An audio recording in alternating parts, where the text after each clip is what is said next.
तो hello guys, स्वागत है मेरा एक नया वीडियो पे। तो इस वीडियो में हम बात करेंगे कि पीएम विश्वकर्मा आर्टिकल अगर रिटर्न हो जाता है, ठीक है ना, तो उसका रीजन क्या है और क्यों रिटर्न होता है पोस्ट ऑफिस से, ठीक है ना। देखिए, पीएम विश्वकर्मा जो आर्टिकल होता है, वो जो पार्सल होता है, वो बहुत बड़ा होता है। नॉर्मली तो रिटर्न नहीं होता है गाइस, क्योंकि उसका प्राइस बहुत ज़्यादा होता है, जैसे कि 10,000 रुपीज़, 11,000 रुपीज़, इस तरह का प्राइस होता है गाइस, ठीक है ना। लेकिन वो रिटर्न तो इजीली नहीं होता है, लेकिन कुछ रीज़न है जिसकी वजह से पीएम विश्वकर्मा पार्सल भी रिटर्न हो सकता है। तो उसके बारे में हम बात करेंगे गाइस। तो सबसे पहले बात करते हैं कि non delivered consignment will be divided into following categories, ठीक है ना। तो consignments not accepted by the addressee due to condition of the consignment, ठीक है ना। अगर मान लो जो पार्सल आया है पीएम विश्वकर्मा का, उसका वो बहुत ज़्यादा डैमेज है, ठीक है ना। वो बहुत ज़्यादा डैमेज है या फिर उसका जो स्टील है वो ब्रोकन है, ठीक है ना। तो कस्टमर अगर बोलेगा कि मुझे नहीं लेना, वो रिफ्यूज़ करता है, ठीक है ना, तो उसकी वजह से वो जो आर्टिकल है, वो जो पीएम विश्वकर्मा टूल किट है, वो रिटर्न हो सकता है, ठीक है ना। This type of consignment will be return to the L1 vendor on the warehouse address as noted on the consignment after repackaging, ठीक है ना। तो बोला जा रहा है कि अगर कस्टमर रिफ्यूज करता है तो उस आर्टिकल को, उस पार्सल को रिपैकेजिंग करना है, मतलब ठीक से पैक करना है, और उसको L1 वेंडर जो है वहाँ पर भेज देना है, रिटर्न टू सेंडर कर देना है, ठीक है ना। जो बी पॉइंट है उसमें बोला जा रहा है consignment not delivered due to address not available, refused और इनसफिशिएंट एड्रेस एक्सेट्रा। ये भी बोला गया है एक्सेट्रा, ठीक है ना, और कोई भी रीजन हो, ठीक है ना।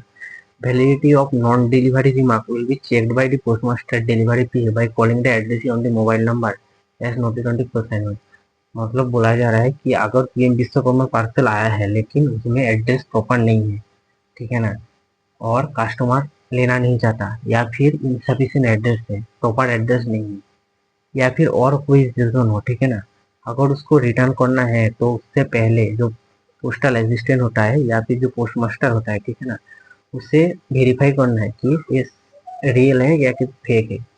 If found genuine, this consignment will be processed as per the existing guideline।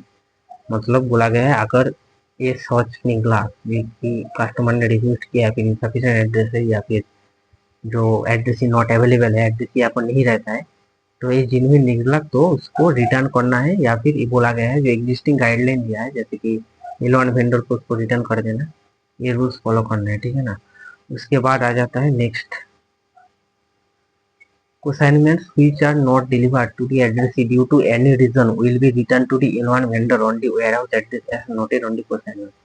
मतलब बोला गया है कोई भी रीजन हो, ठीक है ना, ये मतलब नहीं है कि ये रीजन है वो रीजन है, अगर कोई भी रीजन से वो डिलीवरी नहीं पॉसिबल नहीं हो रहा है, ठीक है ना, तो उसको L1 वेंडर के वेयर हाउस के एड्रेस जो कंसाइनमेंट के ऊपर दिया हुआ है, कंसाइनमेंट जो है उसके ऊपर दिया हुआ रहता है L1 वेंडर का एड्रेस, वहाँ पर स्ट्रिक्टली रिटर्न करने गए। यही था गाइस। और गाइस मैं बता दूँ मेरा एक्सपीरियंस है, मैंने भी बहुत सारा पीएम विश्वकर्मा टूल किट दिया है, मैंने अभी तक एक भी रिटर्न नहीं किया है, क्योंकि सारे में एड्रेस था, या फिर कोई प्रॉब्लम होता है तो मैं हेड ऑफिस से पूछता हूँ और वो लोग हेल्प करता है, और उसको मैं डिलीवर करने का कोशिश कर रहा हूँ, क्योंकि ये जो पार्सल होता है बहुत कॉस्टली होता है गाइस।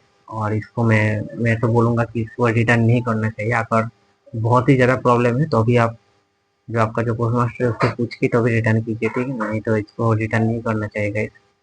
और गाइस यही तो था वीडियो में, और इस चैनल को सब्सक्राइब कर देना गाइस, सब्सक्राइब करना बहुत जरूरी है गाइस, क्योंकि सब्सक्रिप्शन बहुत ज़्यादा कम है मेरा, ऑलरेडी 55 है गाइस। प्लीज़ सब्सक्राइब कर दो और वीडियो को यही तो फिर रखते हैं गाइस। थैंक यू वीडियो देखने के लिए।